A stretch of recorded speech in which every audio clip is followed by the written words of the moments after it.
Hello friends, मैं गौरव और ज़ाइलज़ीन ये वो ड्रग है जिसका जिक्र आज हर अखबार, हर न्यूज चैनल और सोशल मीडिया प्लेटफॉर्म की टॉप स्टोरीज में हो रहा है और वजह आप ऑलरेडी जानते हो।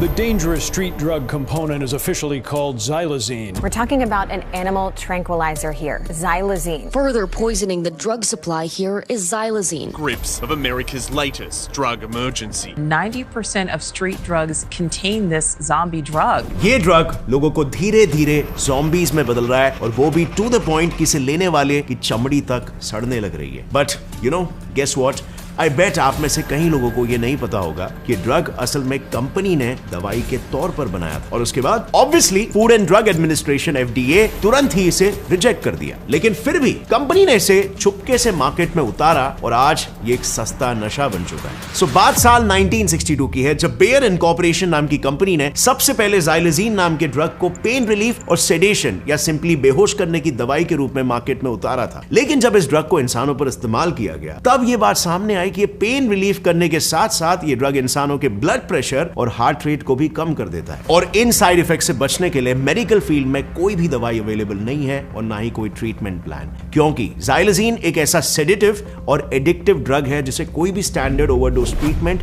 जैसे कि नैलोक्सोन, जो कि अक्सर नशीले पदार्थों के असर को कम करने के लिए इस्तेमाल किया जाता है, उसका भी कोई असर xylazine ड्रग एडिक्ट्स पर नहीं पड़ता। और ये बात जैसे ही फूड एंड ड्रग एडमिनिस्ट्रेशन के पास पहुंची, उन्होंने तभी ही इस ड्रग पर तुरंत रोक लगा दी। लेकिन FDA के इस रोक ने बायर का हौसला नहीं तोड़ा। उसने अपने इस ड्रग को फिर से एक बार मार्केट में उतारा और इस बार एक इंटरेस्टिंग तरकीब के साथ। उसने xylazine को एक एनिमल सेडेटिव के रूप में बेचना शुरू कर दिया by the name Rompun.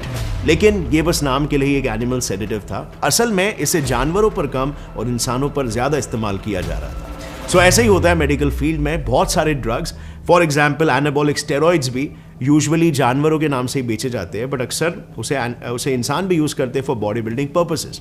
So xylazine के केस में ना दरअसल हुआ ये कि उस वक्त सभी डॉक्टर्स को xylazine के असर के बारे में पूरी तरीके से मालूम था। उन्हें पता था इसके इंटेक से मसल्स रिलैक्स होते हैं और बॉडी शांत हो जाता है और इसीलिए उन्हें यह पता था कि यह ड्रग आगे जाके कमर्शियल हिट होगा और इसीलिए उन्होंने लोगों को इलीगली बेचना शुरू कर दिया। इनफैक्ट डेनवर में एक जानवरों के डॉक्टर ग्रेग कॉलिंस को यूएस ड्रग एनफोर्समेंट एडमिनिस्ट्रेशन ने इस ड्रग का नशा खुद भी करते हुए और दूसरों को भी बेचते हुए इलीगली रंगे हाथों पकड़ा, जिसके चलते उन्हें पूरे $2,26,000 का जुर्माना भरना पड़ा और उनका लाइसेंस भी रद्द कर दिया गया। पर वो बात है ना कि किसी को अगर आप वहां पर मत देख बोलोगे तो सबसे पहले वो इंसान वहीं पर दिखेगा।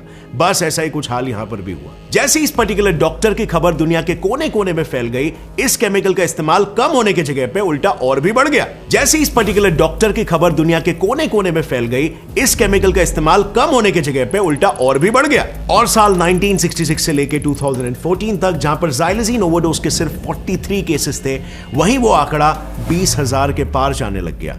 इनफैक्ट आप यकीन नहीं करोगे, करंटली सिचुएशन इतनी बदतर हो चुकी है कि आज यूएस के खुले सड़कों पर xylazine के ड्रग एडिक्ट्स बिल्कुल खुलेआम घूम रहे हैं। आए दिन सड़क के बीच कोई ना कोई इंसान कंप्यूटर की तरह हैंग हो जाता है और अमेरिकन्स की पूरी तरीके से फट चुकी है। उन्हें इस बात की टेंशन है कि उनका यूथ कहीं पर खत्म ना हो जाए। बिकॉज यू सी, अगर डेविड कूल वाटर जैसी एक प्रीमियम परफ्यूम का एक सस्ता मगर ज्यादा इफेक्टिव ऑल्टरनेटिव मार्केट में मिल रहा होगा तो कोई भी आम इंसान उस पर फटाफट शिफ्ट क्यों नहीं हो जाएगा। बिल्कुल ऐसे ही आज 1 ग्राम कोक और 1.3 ग्राम बीस करीब $200 में मिलता है, लेकिन वहीं पर इतने डॉलर्स में कोई इंसान आराम से 4,000 ग्राम xylazine खरीद लेगा, बाकी ड्रग्स के मुकाबले 4,000 टाइम्स ज्यादा। प्लस इस ड्रग के अगर असर की बात करें तो बस 40 mg इसका लिटरली इंसान को एक काफी अच्छा हाई देने के लिए, और अगर उसे ऊपर से फेंटेनिल नाम के एक दूसरे सस्ते केमिकल के साथ लिया जाए तो ये कॉम्बिनेशन और भी डेडली बन जाता है और भी फास्ट एक्ट करने लगता है, lasting for at least 8 to 9 hours. अब ऐसे में होना क्या था, जैसे ये न्यूज ड्रग एडिक्ट्स तक पहुंची, सभी के सभी ड्रग एडिक्ट्स xylazine पर शिफ्ट होने लग गए और xylazine ने बाकी माल को रिप्लेस करना शुरू कर दिया। और आज के तारीख में यही xylazine और फेंटेनिल का मिक्सचर ट्रैंक डोप के नाम से यूएस की गलियों में बिक रहा है। एक 90 लोगों के सर्वे में यह भी सामने आया कि इन ड्रग एडिक्ट्स को अपने हाथ पैर तक काटने पड़ रहे हैं, विच इज क्वाइट स्ट्रेंज, क्योंकि ऐसा किसी भी केमिकल या चीज के एडिक्शन में नहीं देखा गया। व्हाट्स वर्स, xylazine यूजुअली सीधा हमारे ब्रेन के डोपामिन रिलीज वाले सिस्टम पर अटैक करता है, जिससे हम अपनी अलर्टनेस खो देते हैं और हमें अपने आसपास क्या हो रहा है इसका कोई अंदाजा नहीं रहता। Once you are in, there is no coming back unless आप कुछ ऐसी एक्टिविटीज करें जो बैठे बैठे आपके ब्रेन को फिर से स्टिमुलेट करने लग जाए। जैसे for example, contrary to popular belief, ये किया जा सकता है by playing video games like world of tanks. इस गेम के सुपर रियलिस्टिक ग्राफिक्स इतने हाई एंड है कि ऐसा लगता है मानो इसके 3D बैटल जोन का खुद आप एक हिस्सा हो। यहाँ पर मिसाइल्स हो या टैंक्स, उनका पूरा कंट्रोल मेरे हाथों में होता है। प्लस अगर वॉर ऑफ टैंक्स की हम बात करें तो इस गेम में अलग अलग मोड्स, अलग अलग मिशंस और अलग अलग तरीके के टैंक्स है और साथ ही इनके अपग्रेड्स। ये सारी चीजें आपको एक great game play experience provide कराती है। इसके अलावा इस गेम के रेगुलर अपडेट्स भी आते हैं, जैसे इन गेम इवेंट्स और मैप्स। इसके अलावा आप सभी मुझे और मेरी टीम को भी इन बैटल्स में ज्वाइन कर सकते हो, फिर भले ही आपके पास इसका पीसी वर्जन हो या मोबाइल वर्जन या फिर कंसोल पर। सो रुके क्या हो, अभी नीचे डिस्क्रिप्शन में दिए हुए लिंक से इसे डाउनलोड करो और coupon code tank mania use करो और गेम खेलने के साथ साथ ढेर सारे अमेजिंग रिवॉर्ड्स पाओ, like premium tank excelsior, free rental premium tanks, 2,50,000 credits और 7 डेज का premium account time and a lot more. So अभी डाउनलोड करो war of tanks and start blasting with your tank. अब वापस लौट आते हैं हमारे वीडियो पर। तो हुआ यूं कि जब सर्वे हुआ था तब उस सर्वे में एक टैटू आर्टिस्ट थी ब्रुक पेडर नाम की। उसे ज़ाइलजीन के ओवरडोज की वजह से अपने एक पैर को काटना पड़ा था। हर रोज ज़ाइलजीन लेने की वजह से उसकी पैर की चमड़ी सड़ने लग गई थी और ये घाव वक्त के साथ साथ इस हद तक बढ़ गया था कि उसने ब्रुक के एक पैर की हड्डी में एक बड़ा सा छेद कर दिया था। इसकी वजह से वो इन्फेक्शन दूसरी जगह पे ना फैले, इसलिए उसके पैर को काटना पड़ गया और ब्रुक ने खुद ही एक्सेप्ट किया कि ज़ाइलजीन के ओवरडोज के चलते उसका पूरा परिवार भी खत्म हो गया था। इनफैक्ट उसने ये तक कह दिया कि xylazine is self destruction at its finest. But then, इतना सब होने के बावजूद भी ब्रुक रुकी नहीं, बल्कि ज़ाइलजीन की उसकी लत बढ़ती ही चली गई। पैर और परिवार दोनों गंवाने के बाद भी वो रोज ज़ाइलजीन लेने के लिए आज भी हफ्ते में एक बार सिरिंज एक्सचेंज सेंटर में यूज सिरिंजेस के बदले नए सिरिंजेस लेने जाती है। और शायद ऐसा ही अगर चलता रहा तो अभी उसका हाथ भी काटना पड़ सकता है, क्योंकि पैर की तरह अब उसकी हाथ की चमड़ी भी सड़ना शुरू हो चुकी है। लेकिन ऐसा खतरनाक घाव किसी दूसरे जगह पर ना हो और इसीलिए वो सिर्फ अपने इस हाथ के घाव में ही सुई चुभाकर ट्रैक डोप लेती है। मतलब अगर देखा जाए ना तो ज़ाइलजीन लोगों के दिमाग पर कुछ ऐसा कर देता है जिसकी वजह से ना चाहते हुए भी वो इस ड्रग को लेने के लिए मजबूर हो रहे होते हैं, इवन दो उनकी लाइफ, उनका शरीर और उनका दिमाग डिस्ट्रॉय हो रहा है। अब ऐसा क्यों हो रहा है, इसे समझने के लिए ना पहले हमें अपने न्यूरॉन्स के बेसिक फंक्शनिंग को समझना होगा। देखो, फंक्शनिंग काफी सिंपल है। यह है ब्रेन में मौजूद एक न्यूरॉन पेयर। नॉर्मली होता क्या है, सेंडर न्यूरॉन्स यानी प्री सिनेप्टिक न्यूरॉन्स दो कैटेकोलोमाइंस बनाते हैं, डोपामिन और नॉन एपिनेफ्रिन, जो हमें अलर्ट रखने के साथ साथ हमारे ब्लड प्रेशर और हार्ट रेट को कंट्रोल में रखता है। यूजुअली जब ये दो केमिकल्स रिलीज होते हैं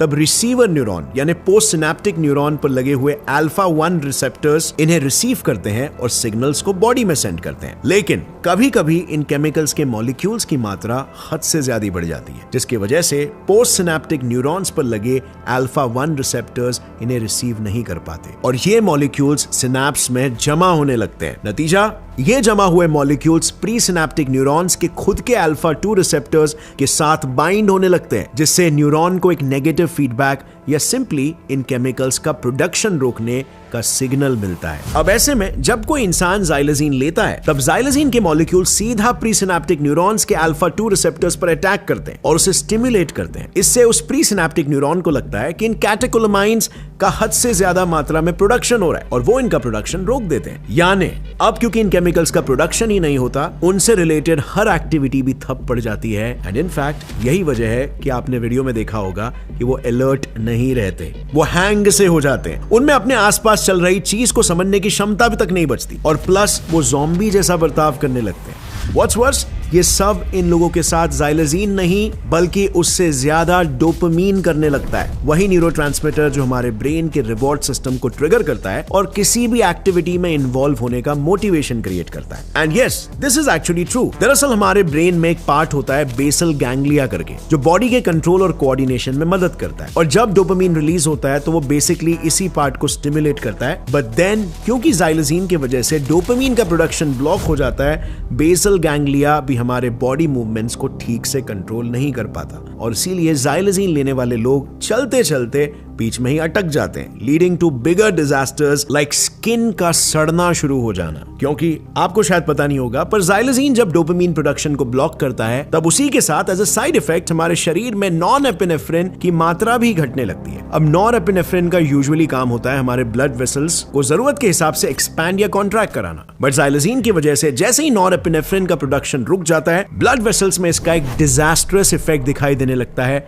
वैसोकंस्ट्रिक्शन। इस इफेक्ट के तहत सभी ब्लड वेसल सिकुड़ने लगते हैं और उनमें से बहते हुए ब्लड का फ्लो थमने लगता है। तो इसका मतलब समझ रहे हो? सिंपल भाषा में कहूं तो ब्लड स्किन के टिश्यूज तक पहुंचता ही नहीं, टिश्यूज ऑक्सीजन ना मिलने की वजह से डैमेज होने लगते हैं और लास्टली इस सब के चलते उसमें गहरे गहरे घाव बनना शुरू हो जाते हैं, जिसे हम साइंटिफिकली स्किन परफ्यूजन कहते हैं। यानी बेसिकली जो हमने ब्रुक पेडर के केस में देखा था, इसी चीज का नतीजा है। एंड नो वंडर अमेरिका और बाकी सारे देश डरे हुए हैं दैट ये ड्रग कहीं उनके देशों में सड़कों पर घूमते ज़ॉम्बीज ना पैदा कर। खैर फ्यूचर में जो भी हो वो तो वक्त ही बताएगा। फिलहाल जहां पर ज़ाइलोज़ीन ब्रेन के केमिकल्स को इफेक्ट करके लोगों को अजीब बर्ताव करने में मजबूर करता है, उसी तरीके से रिसेंटली साइंटिस्टों ने एक ऐसा एलियन फंगस डिस्कवर किया है जो हमारे ब्रेन के सेल्स को रिप्लेस तक कर सकता है। अगर आप इस फंगस के बारे में डिटेल में जानना चाहते हो, क्योंकि आगे अगर एक आर्टिफिशियल ह्यूमन ब्रेन क्रिएट होगा तो उसमें ये फंगस को शायद यूज किया जाएगा, ये एलियन फंगस को, तो मैंने ऑलरेडी इस पर एक वीडियो बना दी है जिसको आप यहां पर क्लिक करके देख सकते हो। अगर इस वीडियो से आपको कुछ भी नया सीखने मिला, एक लाइक जरूर ठोकना। Get set fly science channel को अभी सब्सक्राइब कर लो और बेल नोटिफिकेशन दबाओ ताकि आगे आने वाली हमारी कोई भी वीडियो की अपडेट आप मिस ना कर सको। See you next time friends, till then as always stay curious, keep learning and keep growing. जय हिंद।